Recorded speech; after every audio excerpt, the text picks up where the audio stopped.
नमस्कार, मेरा नाम ज्ञानेश्वर है और आप देख रहे हैं बिहार के सबसे बड़े YouTube news channel live cities को। महाभारत तो कल होना है। महाभारत कल है अनंत सिंह के गांव लदमा में, मतलब 23 जनवरी को। वहां सिर्फ विवेका पहलवान ही नहीं रहेंगे, जो अनंत सिंह के जानी दुश्मन हैं।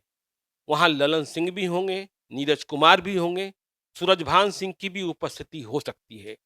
लेकिन इसके पहले ही आज 22 जनवरी को ललन सिंह ने बार को गरमा दिया है। मंत्री ललन सिंह, जिन्हें अनंत सिंह के खिलाफ चुनाव लड़ना है, बिहार की सबसे बड़ी लड़ाई लड़नी है। यह लड़ाई कई कारणों से बहुत बड़ी है। आज बार में थे और उन्होंने आदतन, जैसा वे करते हैं, अनंत सिंह का नाम नहीं लिया। लेकिन उन्होंने कहा कि बिहार से आतंकवाद खत्म हो चुका है। हाँ, कुछ आतंकी बचे हैं, जिन्हें भी खत्म कर देंगे। पर इसके साथ ही वे बोले, नीरज कुमार विधान पार्षद एंटीबायोटिक इलाज करते हैं, पर मैं होम्योपैथी का इलाज करता हूं। मतलब होम्योपैथी का इलाज जब करता हूं तो असर थोड़ा दिखने में समय लगता है, पर बीमारी जड़ से खत्म हो जाती है। ललन सिंह क्या बोल रहे हैं, पहले सुनिए, फिर बताते हैं आगे क्या हुआ। पूरा बिहार से आतंकवाद खत्म हो गया। लालू जी का आतंकवाद, कुछ इलाके में आतंकी लोग रह गए। आतंकवाद तो नहीं है, आतंकी लोग रह गए। चिंता मत करिए, भारत को आतंक राज से मुक्त कराने का वचन आज हम भंडारा की सभा में देके जा रहे हैं। हमारे पास नीरज जी भाषण दे रहे थे, बहुत तेजी से गरज के भाषण दे रहे थे। नीरज जी एंटीबायोटिक इलाज कर रहे, हम होम्योपैथिक इलाज कर रहे। लालू जी के खिलाफ मुकदमा किए 96 में।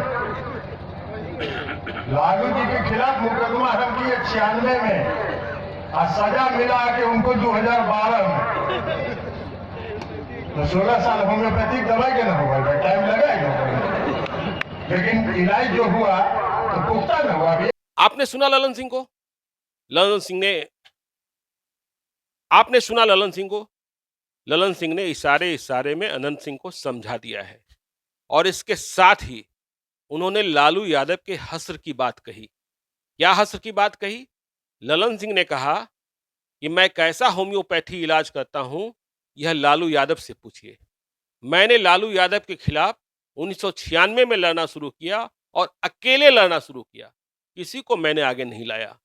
और इसके साथ ही वे बोले, आज की जो लड़ाई है उसमें भी मैं किसी को साथ नहीं लाऊंगा, लेकिन सीना तान कर लड़ूंगा। ललन सिंह बोले कि सीना तान कर लड़ूंगा। उन्होंने कहा कि 1996 में लालू यादव के खिलाफ लड़ाई शुरू हुई और 2012 में समाप्त हुई। तो आप समझ सकते हैं कितनी लंबी लड़ाई थी। वे बोले कैसे वे अकेले लड़ते हैं और कैसे अकेले होम्योपैथी इलाज करते हैं। कहते हैं कि जब लड़ाई शुरू हुई थी 1996 में, तब भी नीतीश कुमार सांसद थे और नीतीश कुमार दिल्ली में रहते थे। मैं लड़ने को दिल्ली ट्रेन से जाया जाता था। नीतीश कुमार कहते थे कि आप प्लेन से क्यों नहीं आते हैं? मैं कहता था कि प्लेन से आने में माल खर्चा होता है, माल कहाँ है? तो मैं अकेले लड़ रहा था। और आपको पता है कि लालू यादव का हश्र क्या हुआ। आज लालू यादव खुद जेल में है। अभी आईआरसीटीसी का मामला चल रहा है। आगे आने वाले दिनों में और कौन कौन जेल जाएगा किसी को पता नहीं है। अब ये दूसरी बाइट सुनिए ललन सिंह की। सीटीसी घोटाला किए हैं तो कोई ठिकाना नहीं है। 2-4 साल में पत्नी और अरे वो तो होम्योपैथी के डोज होगा ना, पहले 30, पहले 100, तब खाओगे। कभी आइला हो लो,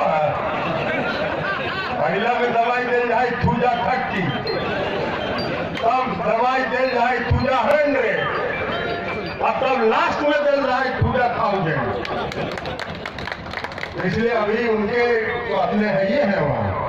अब ये आईआरसी घोटाला का, आईआरसीटीसी जो घोटाला है रेलवे का, उसका भी ट्रायल शुरू हो गया है।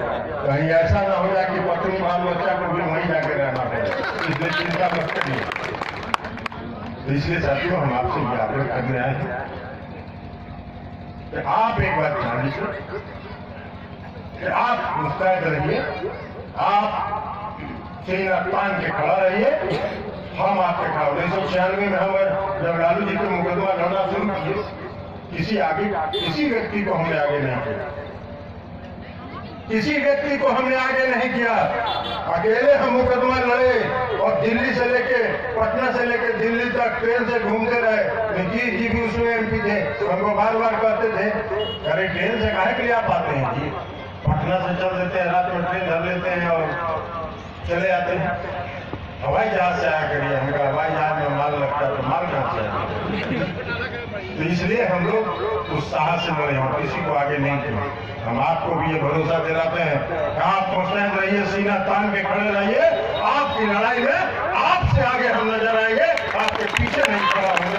यही भरोसा और विश्वास दिलाते हुए अपनी बात समाप्त करते हैं। आपने यह भी सुन लिया, ललन सिंह की भाषा को समझिए। बहुत गंभीरता के साथ होम्योपैथी दवा की खुराक बता रहे हैं। कहते हैं ऐला होता है ना, आपको पता है ऐला शरीर के भाग में कहीं कहीं निकल आता है, तो होम्योपैथी में क्या इलाज होता है? तो उन्होंने कहा कि थूजा उसकी दवा है। पहले उसकी कम डोज दी जाती है, पहले 50 की डोज दी जाती है, फिर 100 की डोज दी जाती है, फिर 1000 की डोज दी जाती है। तो डोज धीरे धीरे बढ़ाई जाती है। तो ये ललन सिंह अपने बारे में बता रहे हैं कि वो होम्योपैथी इलाज में डोज कैसे बढ़ाते हैं। तो यह आप समझ लीजिए कि मुंगेर की लड़ाई कितनी गर्मा गई है। असली महाभारत का लदमा गांव में है, अनंत सिंह के गांव में, जहां विवेका पहलवान खुद ललकारेंगे और ललन सिंह भी मौजूद होंगे, नीरज कुमार भी मौजूद होंगे। और आगे क्या अपडेट होगा मुंगेर की लड़ाई में, लाइव सीरीज आपको सबसे पहले बताएगा। देखते रहिए लाइव सीरीज को।